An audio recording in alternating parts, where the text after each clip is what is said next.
tá, mas irmão Wallace lá está dizendo que eles eram servos e apóstolos de Cristo e não escravos. É aí que está, meus irmãos, o X da questão, né?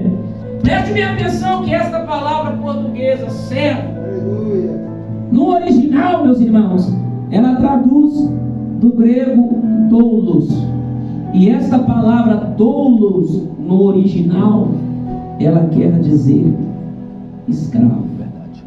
Então, quando eles diziam que eles eram servos e apóstolos de Jesus Cristo, eles estavam dizendo que eram escravos e apóstolos de Jesus Cristo. O apóstolo Paulo mesmo, sem dúvida, foi um dos que mais usou essa expressão no Velho Testamento, quando Pedro, Tiago e Judas, eles se colocavam constantemente como servos, sendo servos, escravos de Jesus Cristo. Então preste bem atenção, que para entendermos esse conceito, lemos aqui Romanos, onde nós lemos 6:22. Mas agora libertados do pecado e feito servos de Deus, tendes o vosso fruto para a santificação e por fim a vida. Agora preste bem atenção. Libertados. Para você ser liberto, você precisa ser escravo, certo? Ou um presidiário, ou alguma coisa. Você está preso a alguma coisa ou a alguém. Quem está entendendo, diga amém. Quem não estiver entendendo, pode me interromper, viu? Porque o pastor ele tem êxito na palavra quando você entende. Se o pastor não tem êxito na palavra, você não entende, ele não veio aqui, ele não cumpriu com o papel dele de ministrar a palavra de Deus, amém? Então preste atenção. Mas agora libertados de quê? Do pecado. Aleluia. Glória a Deus. E, libertados do pecado, agora feitos escravos de Deus. Fomos libertados porque éramos escravos do pecado. Como escravos do pecado, nós fazíamos a vontade de quem? Do pecado da nossa. Porque o homem não tem poder, o homem natural, o homem comum, sem o Espírito Santo de Deus, ele não tem poder sobre o pecado. O pecado é algo que o homem natural, por si só, pelas suas forças, pelos seus estudos, ele jamais tem poder sobre o pecado. Por isso, o homem que ainda não aceitou a Cristo, é a Bíblia quem diz que ele ainda não aceitou a Cristo como único, suficiente Salvador, ele é escravo do pecado. Porque o pecado vai estar na porta, dá vontade de fazer isso. Ele vai e faz. Quando eu digo ele vai e faz. Por quê?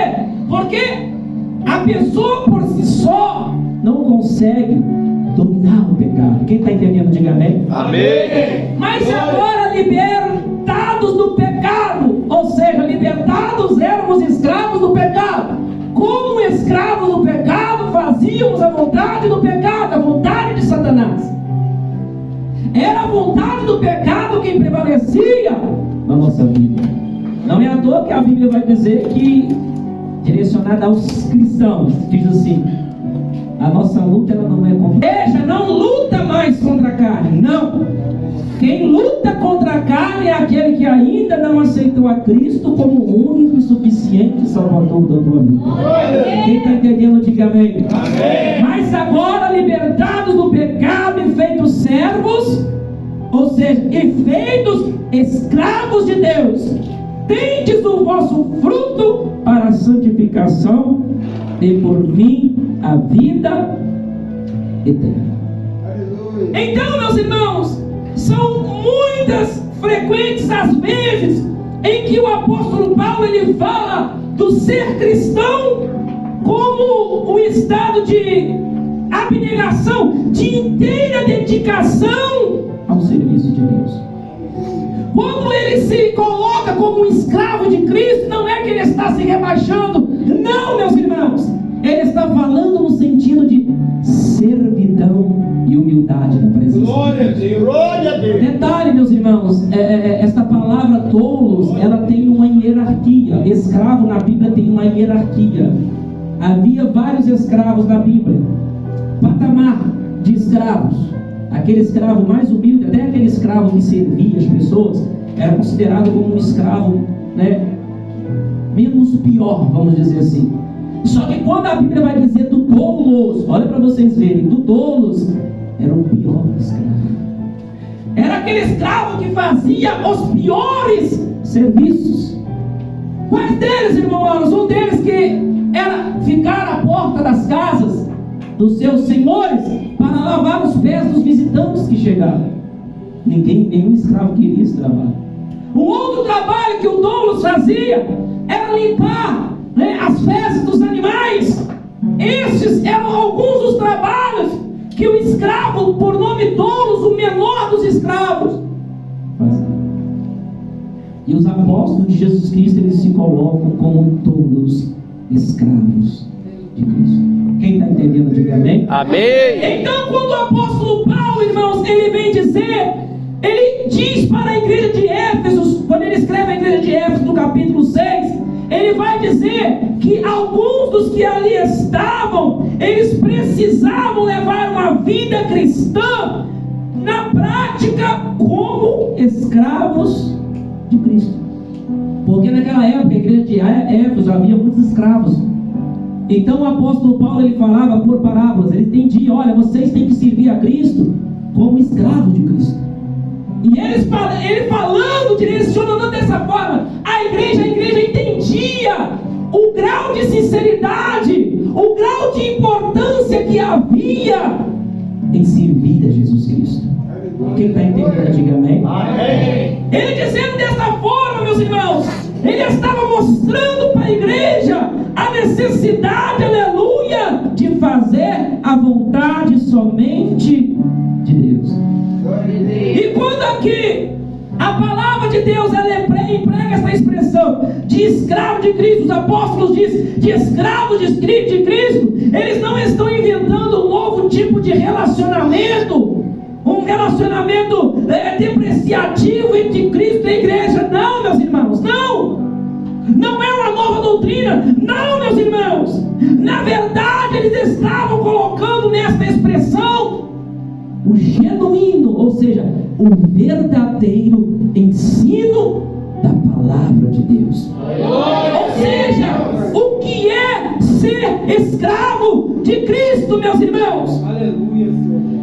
Lá em Lucas capítulo 9, no versículo 23, vai dizer o quê? Que para segui-lo verdadeiramente é necessário que cada um negue-se a si mesmo e assim tome a tua cruz e siga. É negar-se a si mesmo. O escravo, ele faz a vontade de quem? Do seu Senhor. É isso que o apóstolo Paulo está dizendo. Mesmo que o escravo ele tenha as suas vontades, todos nós temos as nossas vontades, meus irmãos. Mas não é a nossa vontade que tem que prevalecer. O que tem que prevalecer é a vontade, aleluia, do nosso Rei dos Reis e Senhor dos Senhores, aquele que morreu e ao terceiro dia ele ressuscitou e ele foi para o Pai e virá nos buscar para que estaremos juntos com ele. A igreja, ela precisa ter esse entendimento que nós precisamos nos submeter totalmente aos mandamentos somente de Deus. Aleluia. Não é a nossa vontade que tem que prevalecer. A Bíblia diz que o coração do homem é enganoso. Quantas atitudes que você já tomou na sua vida baseado no seu coração, que lá na frente você veio se arrepender porque você sequer conhece o teu coração. É por isso, meus irmãos, que não é a nossa vontade que deve prevalecer. Sempre é a vontade de Deus na nossa vida que tem que prevalecer. Aleluia. Mesmo que num primeiro momento não pareça ser algo bom, meus irmãos, mas a nossa visão não é a visão de Deus, meus irmãos. Nós contemplamos aqui, o Senhor ele contempla na frente, porque Ele é um Deus onisciente, é um Deus onipresente, é um Deus que conhece todas as coisas e em todos os momentos, meus irmãos. Glória a Deus.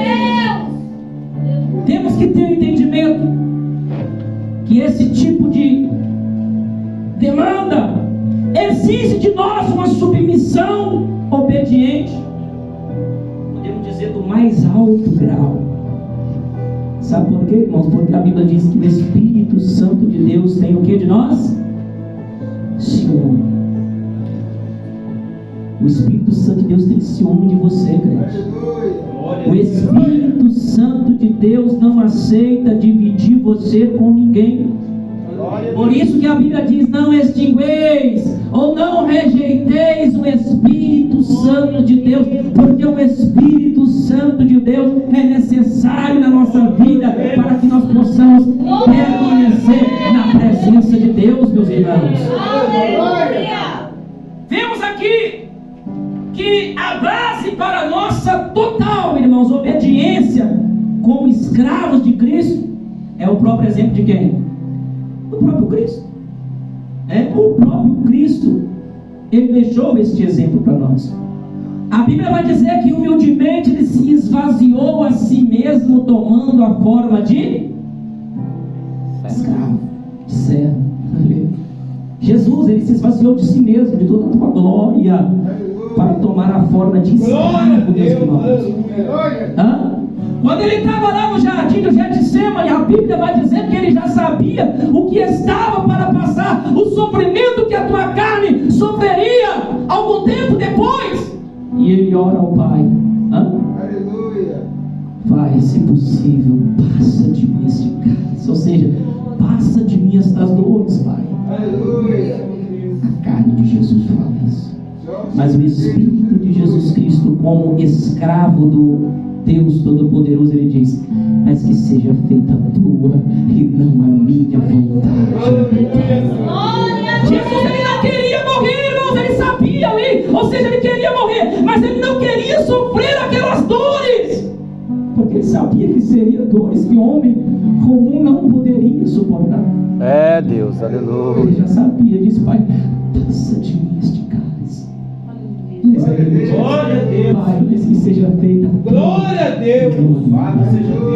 Ele estava ali mostrando que não era a vontade da tua natureza carnal que prevalecia naquele momento, não, mas era a vontade de Deus. E qual era a vontade de Deus? Que ele precisava morrer, morte de cruz, precisava passar por todos aqueles açoites, por todas aquelas afrontas, para que verdadeiramente, aleluia, o nome do Senhor pudesse ser proclamado no terceiro dia após, aleluia, a ressurreição do Todo-Poderoso. Oh, glória a Deus.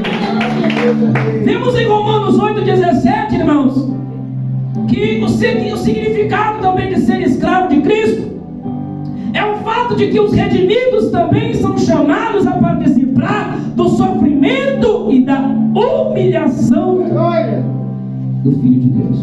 Glória a Deus. Somos escravos, sabe por quê que nós somos escravos? Aleluia, sabe por que você Pai. é escravo de Cristo? Ou você precisa ser escravo de Cristo? Aleluia. Porque a Bíblia diz que nós somos comprados. Glória a Deus. Pai. Então, se você foi comprado por Deus, você é propriedade de Deus. Quando você compra algo, aquele algo é para te servir, é para suprir as tuas necessidades. Não é a vontade daquele algo que vai prevalecer, não, mas é a vontade daquele que o comprou. E Jesus Cristo, ele comprou, irmãos, e não foi com preço baixo, não, foi o preço mais alto que existe, irmãos. O preço mais alto que existe é o preço de sangue que ele pagou por nós naquela cruz do Calvário. Somos sim, podemos sim, devemos sim ser escravos e também amigos de Cristo. Só que nós temos que ter o entendimento que os salvos, eles não são qualquer tipo de escravos. Eles são os únicos escravos que podem realmente ouvir de forma verdadeira daquele que os comprou, que eles são amigos de Deus. Aleluia. Não somos qualquer escravo, não. Se formos ver na intimidade, o Senhor não conversava com escravo, conversava só quando precisava fazer alguma coisa, Era visto como uma ferramenta de trabalho. Não, nós somos os únicos escravos, irmãos, que podemos ter o privilégio de conversar com o nosso Senhor, e esse Senhor, Ele pode falar para nós que nós somos amigos dele. O escritor aos Hebreus, no capítulo 8, ele ainda vai dizer que Jesus, ele não se envergonha de chamar os crentes de seus irmãos. Olha que glória a Deus, aleluia. Escravos que podem ser chamados pelo seu Senhor como irmãos, e filhos também. A Bíblia diz que todos quantos ouviram a palavra de Deus e guardaram no coração, estes foram feitos filhos de Deus. Aleluia. Só que presta atenção, para terminar, o fato de Jesus chamar os seus seguidores de amigos e irmãos não significa que eles não deviam a total obediência e compromisso a Deus.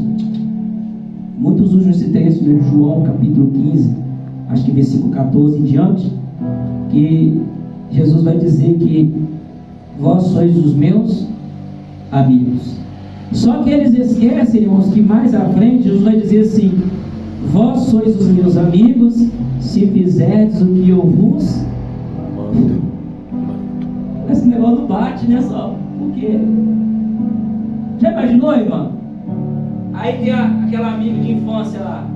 Aí a senhora chega para mim e fala: ó, você vai ser a minha amiga se você fizer o que eu te mandar. Que amiga é isso? Que só a vontade dele que prevalece. Vocês estão conseguindo entender?